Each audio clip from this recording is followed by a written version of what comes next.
こんにちは、チュンと申します。今回は物理猫60点講座ということでやっていきたいと思います。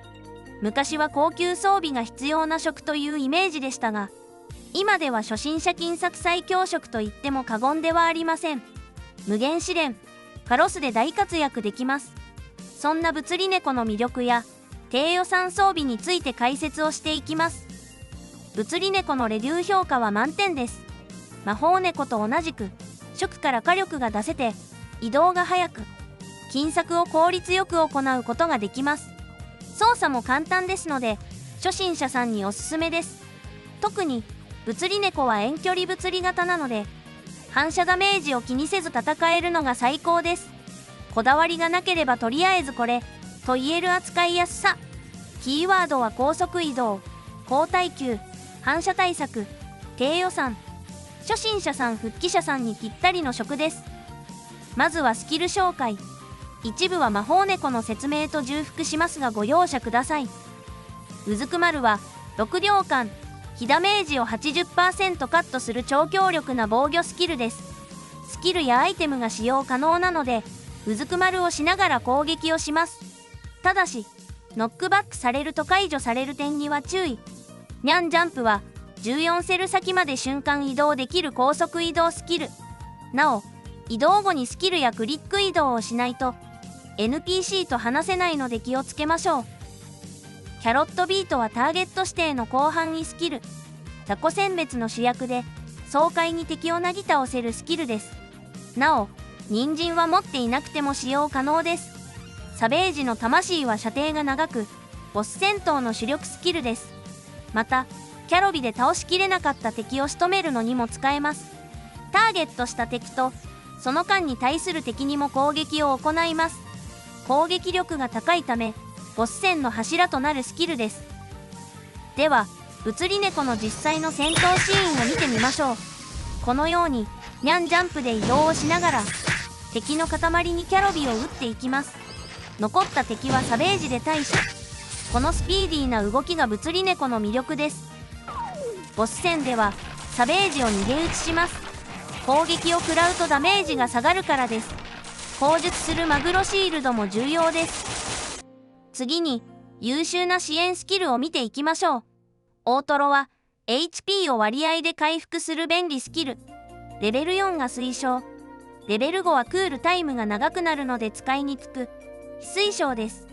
マグロシールドは HP に応じてバリアを付与し受けるダメージを大幅に軽減。猫の防御力を支える頼れるスキルです。マグロシールドは物理猫にとってとても重要なスキルです。物理猫は3次スキル型と4次スキル型に分かれます。キャロットビート、サベージの魂を使うのが3次型。ターゲット指定スキルが中心です。一方タイガーハウリングやストライクの4次スキルは自己発動型のため殲滅スピードが速く快適ですし火力も出せます。ただ本動画は初心者さん復帰者さん向けのガイドですのでより多くのキャラが作りやすいようそして金策がしやすいよう3次スキル型を中心に解説します。スキル取得例を2つ紹介します。どちらでも構いません。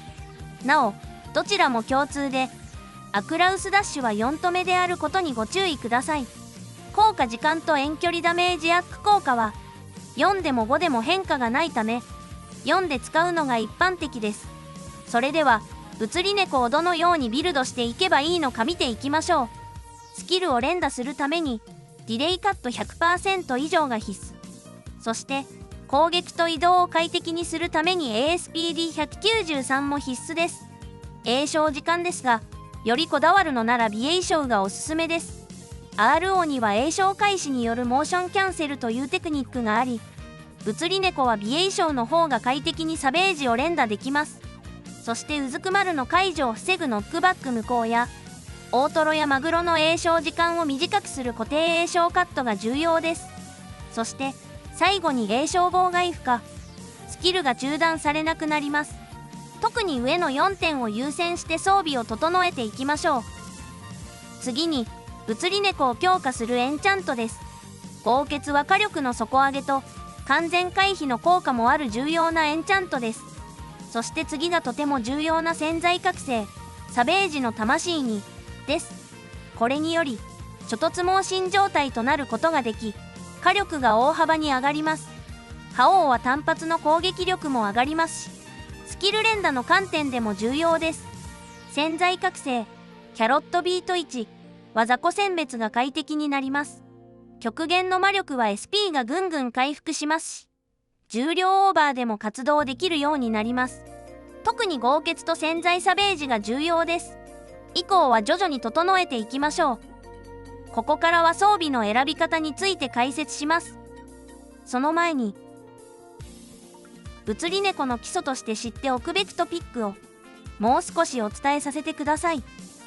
3次物理猫のスキルは生命の魂の影響を強く受けます。生命の魂は攻撃時の HP 残量に応じて攻撃力を強化します。攻撃を開始するときは HP 最大であることが多いです。一方、敵と戦闘をするとダメージを食らい、HP が減ります。つまり、戦えば戦うほど弱くなる感覚になります。これを緩和するのに重要なのがマグロシールドです。マグロシールドがある間は HP が減少しません。つまり、最大火力状態をより維持できるわけです。次に、諸突猛進です。潜在覚醒、サベージ魂により確率発動し、ダメージが大幅増加します。この増加量は最大 HP と関連しており、最大 HP100K で増加量が最大となります。ですので、HP100K 以上のビルドにし、最大 HP を維持するためにこまめにマグロシールドを貼るのが、物理猫の戦闘スタイルとなります。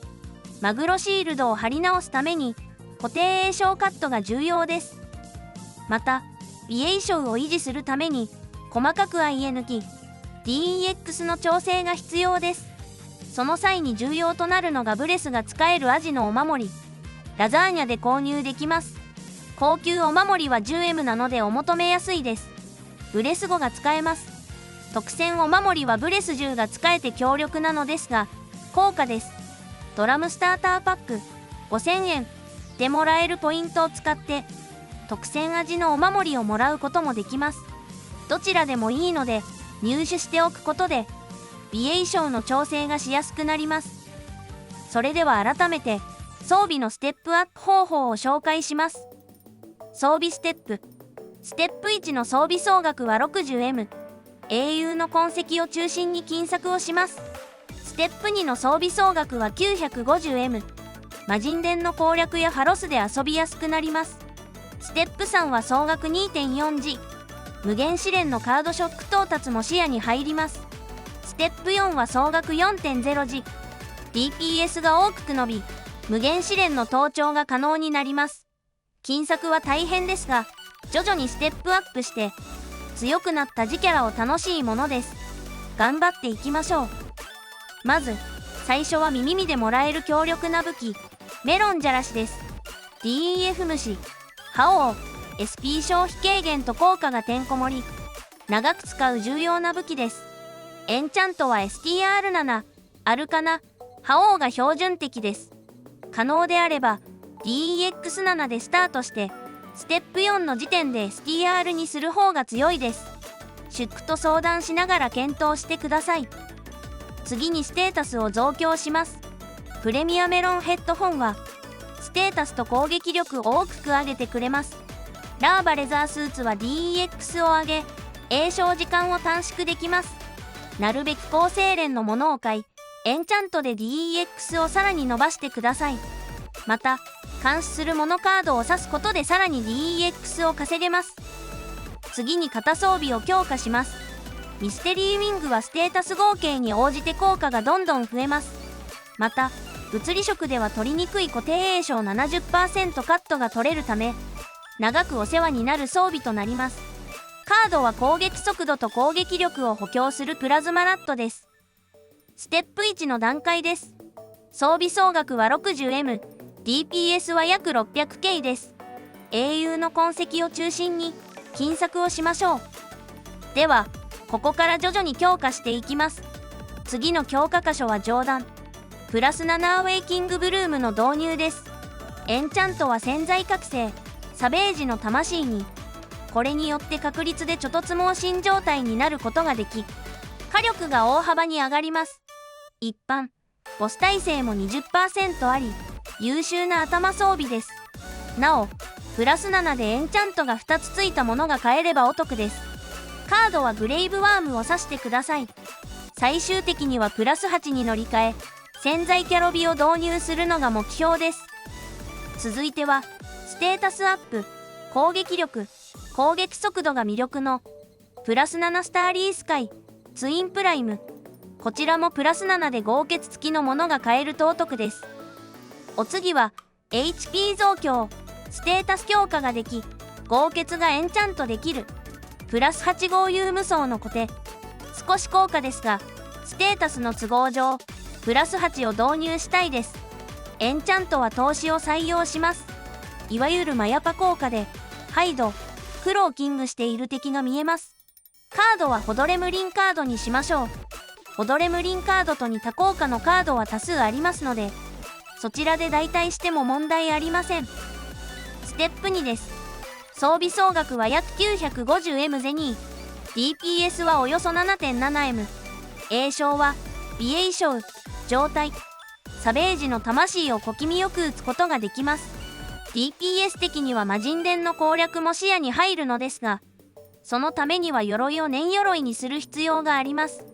ただそうすると美瑛将が崩れてしまいます。アジのお守りのブレスや手紙支援で調整してください。こういった細かい調整が物理猫のビルドの難しいところとなります。なお実際の戦闘では全てのバフを発動させるのは難しいため、これより DPS が下がる点にご注意ください。さらに強化を進めていきます。